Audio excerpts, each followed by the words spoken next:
Somebody lift those hands. It's a new rise. I need you to speak it over your own life tonight. It's a new rise. It's a new rise. Hello, hello, hello. I'm Megan DiMartino, and welcome to the Propel Deep Dive. And I'm so blessed that you're here. The Propel Deep Dive is a show that we do weekly with leaders and legends in their own fields. And I do this basically for you so that you can see and glean information from them, that they didn't just start doing what they do now, that they have been doing what they are doing currently for many, many years. And one step leads to the next, but you must begin. You must start. And the Propel program is about starting, scaling, and sustaining the business and life of your dreams. Now, I started this basically live and podcast structure back in 2020 when we were doing it called Unique Leaders Live and Podcast. And Sue was my guest today is Sue Phillips. And Sue was with me back in the day, and she was with me in the early stages of when we transitioned to the Propel Deep Dive. So you can go to YouTube right now, not right now, but you can go to YouTube, to my YouTube channel, and where you'll see not only Sue's segments from back in 2020 to 23, and then the Propel from 23 till today. So you'll see all of these amazing people and their stories, and everyone's different. Everyone's field is different. So some are musicians, some are, true, business people, starting, scaling, and sustaining. But music is a business. I mean, fragrance is a business, as Sue will share. So everyone has that commonality of starting, scaling, and sustaining the business and life of their dreams. So you will see yourself in the middle of this. So without further ado, I'd like to introduce to you my guest, Sue Phillips. Hi, Megan. So lovely to see you. Oh, it's always a pleasure, Sue. Always a pleasure. Sue and I met originally on Clubhouse, which was an audio app, and it started in 2020. And she had a very lovely show of her own on Sunday afternoons, and I so looked forward to it. And this is when we were all home and just gleaning from each other and listening to each other. And we had such commonality because we've both come from a creative background and also from the fashion and beauty background. And so just give our guest, Sue, a little thumbnail sketch of yourself back in, your childhood, so to speak, but, coming to the New York and the US and so forth. Actually, on Clubhouse, I had two rooms, Fragrant Fridays and Sensual Sundays, and that's how we met. Yes. And it was a wonderful app, and it was a wonderful way to really meet like-minded people around the world. So I'm so happy to be here, Megan, and thank you for having me. It's great to be back. And we've met in person a few times, which is wonderful, and it's nice to see you here. So my background, for those who don't know, I'm originally from South Africa. That's my accent, although it's a little bit more Americanized these days. I came as a singer and an actress. I came to America to basically forge my career in theater. But the immigration attorney said to me, forget it. We have thousands of out-of-work singers and actresses. We don't need another one. What else do you do? And my mother had always said, and this is really good advice, and people, listen to your mom because she sometimes gives good advice. My mom said, have something to fall back on if you're going to be in theater. So I had done a business course and a secretarial course. And when I told the immigration attorney that I'd done this business and secretarial course, he said to me, were you any good? And by the way, he asked me the question, I knew that was my ticket into America. And I said, yes. And he said, okay, I'll hire you and I will process your green card and I will get you to be a permanent resident of America. I said, okay. He said, can you start on Monday? I said, well, no, I haven't done that work for so long, but I tell you what I'll do. I'll sign myself up for one of these business executive secretarial courses. At that time, it was, I think, Catherine Gibbs. And I enrolled. I was there for 2 weeks. Now, one of the things that he needed as an immigration attorney was shorthand. People don't even know what shorthand is today, but it was the legalese shorthand. So when the boss dictated these legal briefs, instead of typing, you had to actually take it in shorthand. So I had done it in shorthand. And eventually I got my green cards. And I landed up basically going to headhunters after I got my green card. And because I could stand up in front of people and speak and sing and act, I got a position at Elizabeth Arden in training, and then in product development and marketing. Then from Elizabeth Arden, after 6 years, I went to Lancome as a marketing director for fragrance and men's skincare. Then after that 4 years, I was hired by Tiffany and Company to create and develop their first Tiffany perfume as executive vice president. Megan, if you'd have told me growing up in South Africa, I would be executive VP of Tiffany, I'd say you're crazy. So let's stop there for 1 second. Let's stop there for 1 second and really dissect what you just said. If I had said you were going to be, this executive with Tiffany and Company and the previous jobs from not having a green card. But what I want our guests to really marinate on, Sue, is when, and I know you've heard this, oh, I couldn't do that. Well, yes, you could, if you chose to do it. And if you had that not just drive, but if you had that just creative passion in you, because you were a creative, you were an actress and a singer. And so you were, I know, because we've done several similar things, that when you got the Elizabeth Arden job, I'm sure you were so motivated to just absorb everything. So I want you to share with our guests a little bit about how each step from a motivational position or a just evolving position helps people take, but they have to take that first step. Right. When after I had worked for the president at Elizabeth Arden, and he said to me, I'd love you to, I think, Sue, you could be great in training. Mm-hmm. And at the time I said, well, what's training? It wasn't a big thing growing up in South Africa. Sure. I didn't know about training. It's such a big thing here. And when he said it to me, I said, yes, I'm in, I'm all in. And what he said was that in order for you to understand the basic tenets of sales and marketing and the customer, you have to go to Macy's for 3 months orientation and learn about how to interact with the customer, know how to sell, know what the fragrance industry is all about. And I said, I'm a college graduate. To go to Macy's? It was the best experience I ever had, because it really made me realize that, first of all, everybody's different. Yes. Not everybody's going to like the same thing. And second of all, how you talk to the customer and how you interact with the customer can be the difference between, truthfully, a good review, a bad review, a great experience, a bad experience. Somebody will come back to you. It's all about how you make them feel. And I learned so much, across the 3 feet of behind the counter to the customer in front of the counter. And I have to say that, sadly, in this day and age of internet and social media, the aspect of that customer appreciation and that customer engagement, I think, is lacking. I don't think people know how to engage. I go to the stores all the time and people say, oh, you want to try this, you want to try that. That's not the way to engage with people. No. And like you just said, that I've mentored so many people over these last 30 years, and certainly many at my luxury day and medical spa. And what I do find in commonality, I'm talking about over 30 years, and even today, is still, and that's why I keep doing the Propel Deep Dive, Sue, is because there are still people, they really are, that don't know, but do know that they need more guidance and training, as you just said. And so if we can encourage them to understand when someone says to them, like the gentleman, your management team said to you, I'd like you to go to Macy's, and you were like, Macy's, but obviously you wanted the job. So you went to Macy's, but looking back at it, you saw how valuable it was. Exactly. Yeah. And so both Sue and I are saying, please listen to whomever is guiding you. And that's why, quite frankly, Sue, the internet is chock full, and it's also very problematic, of training courses. You use that word, right?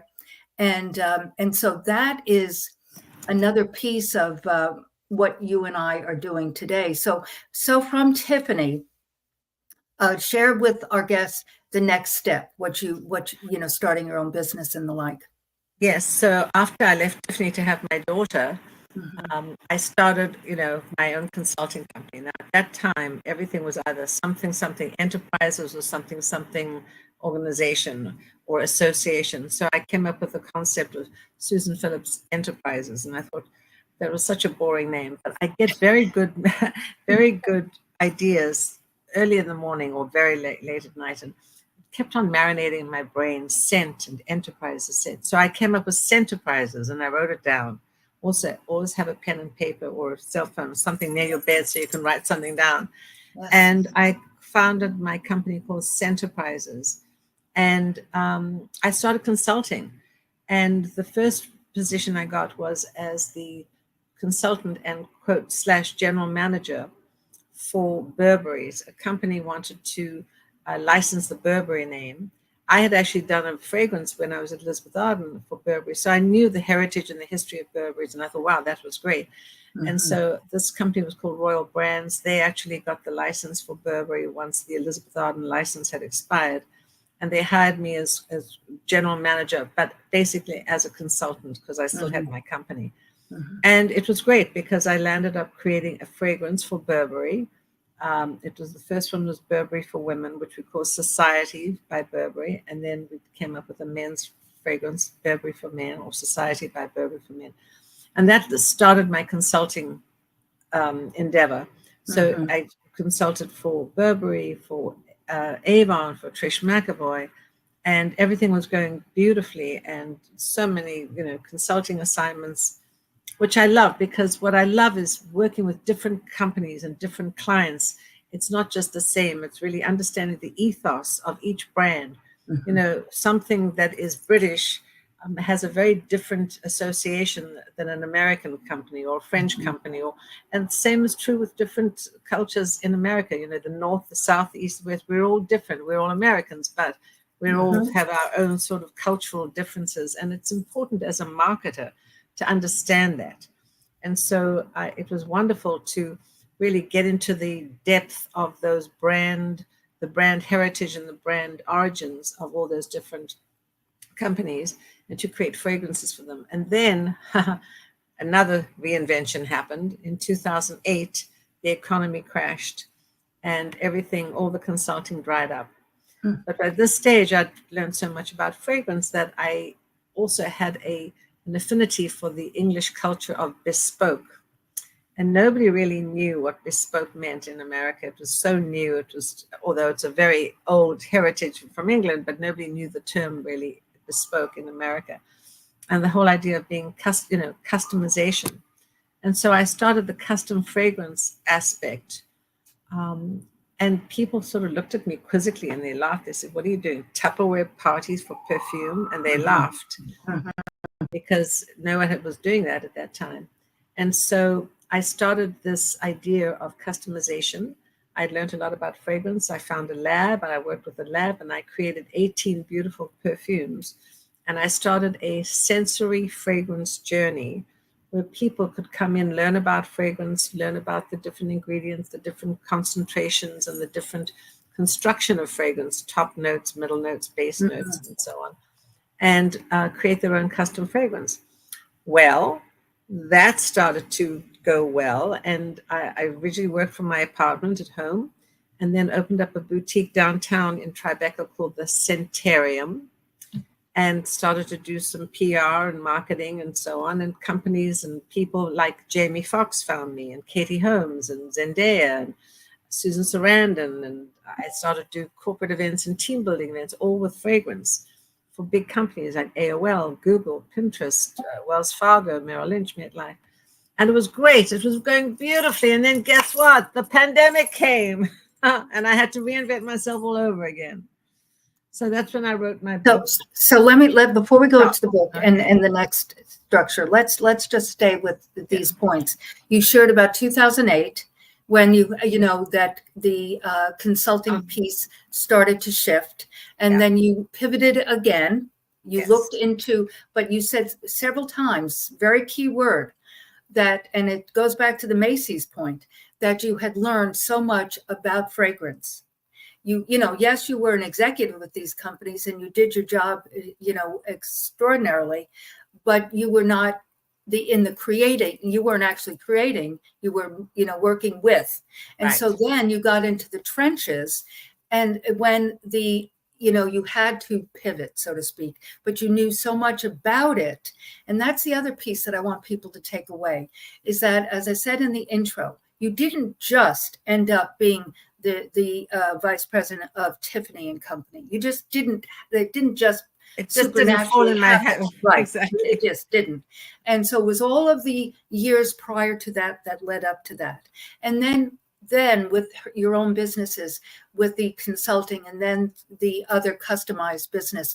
But if you listen, folks, and listen to this again, she is giving a masterclass on how you're evolving a business and your own career or your own businesses, because things, take this to the bank, it will always change. Always. You Absolutely. have to stay current to the market and what is happening. So go ahead. So now comes the pandemic, where everything closes down. You know, business shuts down, downtown shut down. You couldn't even go downtown. And so that was when I decided to finally write my book. Now, over the years, I've written many, many articles. I've always been a guest writer or a guest editor in beauty edited magazines and so on. And I finally said, you know, now's the time. So I put pen to paper and I wrote my book called The Power of Perfume, How to Choose It, Wear It, and Enjoy It. And in it, there were a lot of, you know, anecdotes about some of the brands that I created, some of the people that I'd worked with. And I touched on the anosmia, because anosmia is actually our sense of smell when you lose it. So anosmia is the loss of sense of smell. Parosmia is when it's distorted. And dysgeusia is the loss of sense of taste. Now, for those of you who don't know, the reason is our sense of smell is our most powerful sense. Our olfactory sense is our most powerful sense. It's because the olfactory bulb is connected to the limbic system. And that's where scent and taste are so aligned. So what you smell is what you also taste. But believe me, without your sense of smell, there is no sense of taste. So I wrote the book, and by this stage, I'd found a pop-up boutique, and NBC wanted to do an interview about the book. And they said, Sue, the day before, they said, Sue, do you think you can help somebody who has been a COVID sufferer and who lost her sense of smell for 15 months? I said, I don't know. Now, the PR person ultimately said to me, they never take a risk of doing an interview if they don't know what the outcome is going to be. And having this woman who had been suffering from anosmia for 15 months come to my fragrance boutique and see if we could get her sense of smell back without knowing what the results would be is a real sort of red flag in the PR world, because everybody wants great outcomes. Anyway, I took her on a fragrance journey, which I showed her all my different fragrances, the different blends, citrus, floral, fruity, woodsy, spicy, and so on. And she kept on smelling the blotter strips, smelling the blotter strips, smelling.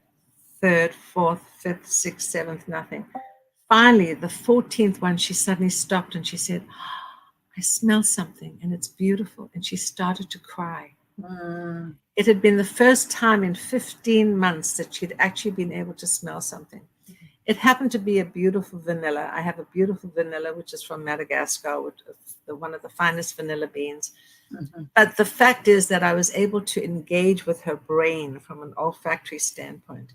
And I said to her, I want you to smell with your brain. And she had a breakthrough. And it was really so emotional and so powerful. I mean, she teared up, I teared up, the camera crew teared up. And after that, NBC went viral. Many, many different companies contacted me. I've spoken on so many different TV programs. But ultimately, what it taught me and what it taught the world is that our sense of smell is our most powerful sense, but people didn't realize it. They didn't appreciate or understand it until it was lost. Yes. Now, anosmia has been around for centuries. People who've lost their sense of smell either through problems with their nose, their viral problems, pneumonia, different medical issues and problems, but nobody really talked about it because it wasn't a worldwide thing. But the pandemic suddenly brought this to the forefront, and suddenly millions of people around the world suffered from anosmia. Mm-hmm. And so it became something very interesting. And so a neuroscientist from Canada reached out to me, and actually we've been writing a second book, and she from a neuroscientific standpoint, me from the olfactory standpoint. So it's so interesting how, Yes. when I look at my career and I think, from South Africa, singing and acting, to coming across America and doing all these things, you have to, I love what you said, your whole Propel Deep Dive is your 5 C's. Yes. What I do is my 3 P's: passion, purpose, and perfume. Mm-hmm. You have to have passion. And my purpose has really been to help people through perfume. Yes, it is. It is. And it's so aligned. Again, we are so aligned, but with clarity, courage, confidence, commitment, and compassion. But again, you have to have that passion, and purpose, and passion to me is creative. And my purpose, like you, is to help others. And today it's to help others. I mean, I'm still doing wellness, regenerative wellness, and my clinical skincare, but it really is, Sue, about giving back to people and helping them understand that they too can start, scale, and sustain a business. Yes. And I love those 3 P's. So no, I do. And, I have to share this anecdote. I was in New York, summer of 21. And so folks, we had met already, but when you're on Clubhouse back in the day, it was just your voice. You did not see the person. Right. And there was a little icon, but it was very small. And so it was the person's voice. Well, anyhow, I'm in a cab. I'd been there for a conference and stayed over to spend the weekend in New York City. And I was in a cab meeting someone in Columbus Circle, and I'm going through Times Square, and I see Sue Phillips on the Jumbotron. And I'm like, oh, my Lord, there is, so much larger than the little icon on Clubhouse. She's everywhere. There she is. But that is the essence of what we're doing. You and I'm sure Elizabeth is putting all of your information there in the trailer because I can't see. I don't have my glasses on. But with that said, folks, you need to contact and stay in touch with Sue. She has such a robust social media, and it's from personal to business and everything in between. She'll take you to the opera. She'll take you to a party in, the Hamptons, but then also business events as well. So you will be in the back pocket of Miss Sue Phillips. And it's just, I love what you do and how you do it, because it's just so personal, but it really helps people see that you, A, are a real person, and B, that you are truly giving back to everyone. So you, I said to you before we opened up, there's this program, I guess you call it, and it's aligned with New Beauty, which is a major magazine that you see on the newsstands. And they're having, in honor of Breast Cancer Awareness Month, Fab over 40 women. And I filled out the application, and I don't think they turn anyone down, but what's beautiful about it is that it is a voting type of thing. And the person who gets the most votes gets a cover on New Beauty, but also $40,000 to donate or to work with, and share with our guests what you want to do with that if you were to win. Yes, thank you. So Fab Over 40s, it popped up on my Facebook, and I said, okay, I'm going to enter, and I did. So the prize money of $40,000, what I would like to do, and I'm going to do this anyway, but that sort of propelled me. Talk about propel. I love the word propel. Yep. It propelled me to say that because of my work with helping people regain their sense of smell, I really want to create a foundation that will help people with anosmia. So, sometimes you just need that impetus of, well, why didn't you do it before? I don't know. I didn't have the money, or I didn't have the time, or I didn't have this, I didn't have that.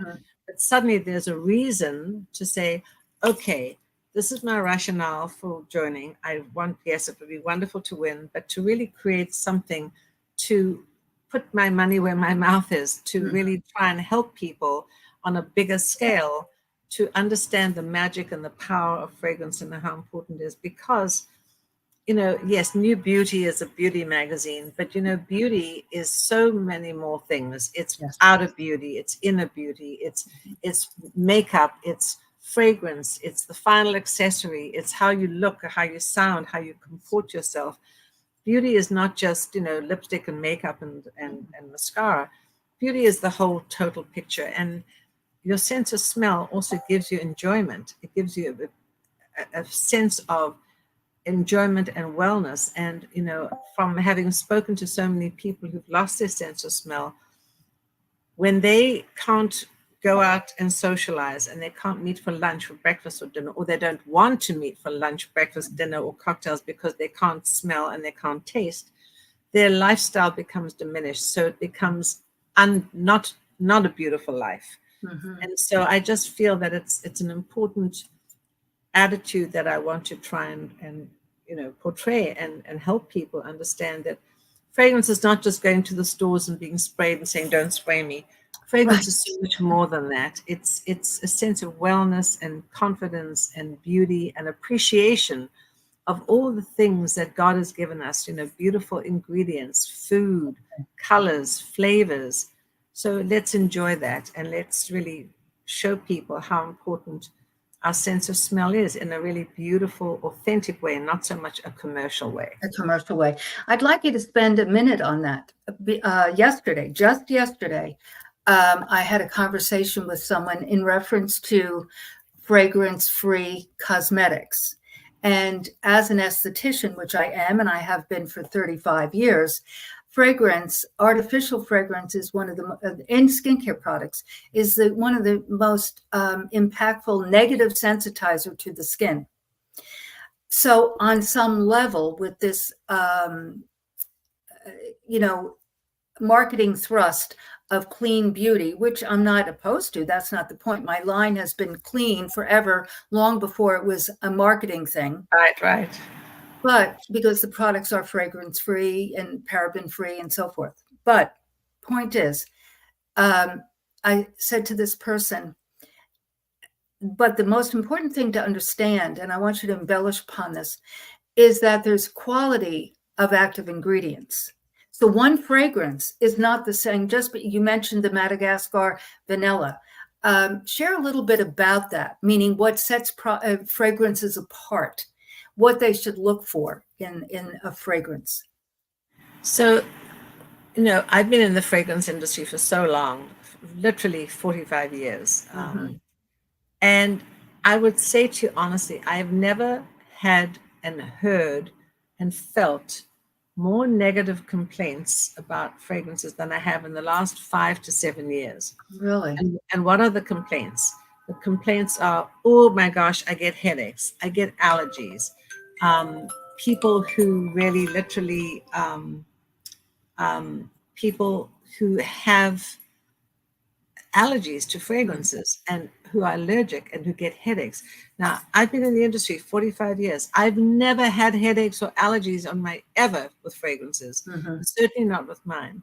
But I will tell you, when I go to the stores and I try fragrances, within 3 minutes, I have a headache right here. Now, there are certain ingredients that are being used to try and duplicate real, original, natural ingredients, but they may smell the same as, say, a cucumber or a vanilla or a lemon or a rose, but they put certain ingredients in there, chemicals and molecules that will give it that boost, that longevity, but that will also give you a headache. And there are certain ingredients that just give you that boost, that oof, it smells amazing. But then it also gives you a headache, and it's a problem because natural. Sometimes a lot of people say, well, natural is not always better. Well, natural sometimes is better because it doesn't give you the same uh, volatile feeling or that expression of a fragrance. Mhm. You know, there's two fragrances that I smell on the streets of New York City every day. Mhm. It's one is a fragrance called Baccarat Rouge and Santal, and the other one is marijuana. I smell marijuana wherever I go, and it's so tenacious. It doesn't. It's horrible. Yes, yes. But you know, certain fragrances capture and captivate the market. And everyone's, oh, I love this, I love that. And sometimes it works really well, and sometimes it just, you know, doesn't, and it gives headaches and allergies. And that's one of the reasons why people are a little bit loath to try fragrance in the store. They say, don't spray me because of the feeling. I see. Well, we've spoken at this before, but because of all these, and you hear this on certainly Instagram, the dupes, the duplications, the dupes, and you mentioned Baccarat Rouge. I wasn't going to say a name, but that is the original, Right. and now there are duplications of that. And the perfumer who did that, Francis Coquetijan, I mean, he's a wonderful perfumer, and it was a wonderful ingredient that he used, and he used natural ingredients. But there are so many duplications of that, and the other thing is that certain ingredients are perfect for certain time frames. Mm-hmm. Right now, everything is about oud, O-U-Ds, the sandalwood, or the cedarwood or the birchwood. So everybody is sort of gravitating towards that. And sandalwood can be incredibly expensive. So what happens is they make it in the lab, they duplicate it to give you the feeling or the smell of sandalwood, but it's done with molecules and chemicals. So it hits you in the nose and it hits you in the forehead and it gives you a headache. I see. Wow, this is such an important, really, piece of information to share with our guests. Now, so you have a website, and you have many two websites. You have two websites, okay. But do you have any other shopping formats that people can find you at? Yes. So my website, my original website was Centerprises, which you see on the screen, Centerprises. And thank you, Elizabeth, for putting them on.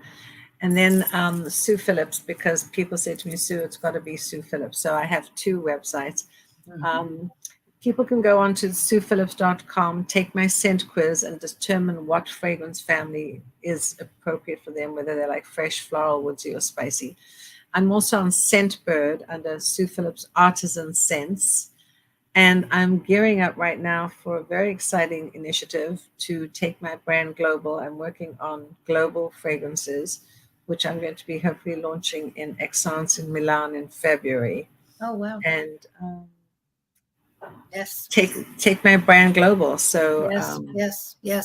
But let's stay there for 1 second. Let's stay there before we close. You have, since I met you, which is 4 years ago, and then getting to know you personally, you have spoken, see it, believe it, take action. It's a very valuable piece of information, folks. And Sue has been speaking this forth for a very long time, probably long before she and I met. Not really. Mm-hmm. I will tell you just before we leave, it really just happened because of social media. Somebody contacted me through LinkedIn. This is when I was doing all the work with people who had a anosmia, and only about 2-3 years ago, really 3 years ago. Okay. And this guy contacted me from Dubai, and he said, we've been watching you, Sue Phillips. We think you can be the Joe Malone of America. Mm-hmm. And very flippantly, I said, no, I want to be Sue Phillips of the world. And they brought me to Dubai, and we were doing this whole launch of a new Sue Phillips line. And 2-3 months later, we were underway doing all the marketing and putting up the packaging together. And sadly, there was a disagreement between the two partners, mm-hmm. and the company disbanded. But then, you know what happened? It was already in my brain. And I said, well, why shouldn't I be Sue Phillips of the world? Why shouldn't I have my own brand? Everybody else has their brand. Why shouldn't I? And so that's when I started thinking about my passion, my purpose, and really building my perfume line. So I never really thought I would ever have it. I didn't even think that the name Sue Phillips was a good name, truthfully. And everyone said, oh, it's a great name. So, stick around long enough and things come back. Well, that's it. That's really what, but yet so that that seed time harvest, that Right. seed was put into your spirit by those Right. gentlemen from Dubai. Right. And so that has been watered with all the work you're doing and have done in the last several years. And now it's coming to fruition. Well, I can't wait to hear, specifically. So that is the essence of, what Sue and I are about, start and never stop, but do what you are passionate about with your purpose, with perfume. I love it. Well, I just want to say, Megan, I'm so proud of you. Since we met and since you've done what you've been doing, and we've been in touch over the years, and the fact that you're doing a TED Talk now is so wonderful. And if I had a glass of champagne, I would drink to you. So I'll take my coffee, get my teacup, Right, exactly. and just say My bottle of water. congratulations to you. It's wonderful. And I'm so happy and thrilled that we're still connected. So Very cheers much to you, so. darling. And thank you Yes. for everything. Absolutely. And so I have a big event coming in 2025, which you will be part of. And so folks, stay tuned and you will hear her launch and what we're doing together and then, independently. So love you. Thank you so much for joining me today. Thank you Be for having blessed. me. Take care. Lots Thank of you. love. Thank you. Bye. What a wonderful woman, what a wonderful creative and a wonderful friend. I'm so blessed to know Sue and have built this relationship of creativity. I am a New York girl, even though she's there and I'm not. I'm in Austin, Texas, Georgetown to be specific, but I will always be a New York girl. And that is another commonality that she and I have. So behind me, over there, yes, there, right there, is my first marketing poster for my first skincare brand called Glycolic. So like Sue, I have been evolving and evolving and evolving for many years. So thank you guys for joining Sue and I today on the Propel Deep Dive. You can find this on the archived Propels on the Propel community. So I'm sure that there's right there a trailer to join the Propel community. And there's so much more to it than just the archives. There's trainings and there's a daily motivation and a weekly motivation and many different events that we do in the Propel community that you'll be part of. So it's no charge. Join us in the Propel community right there.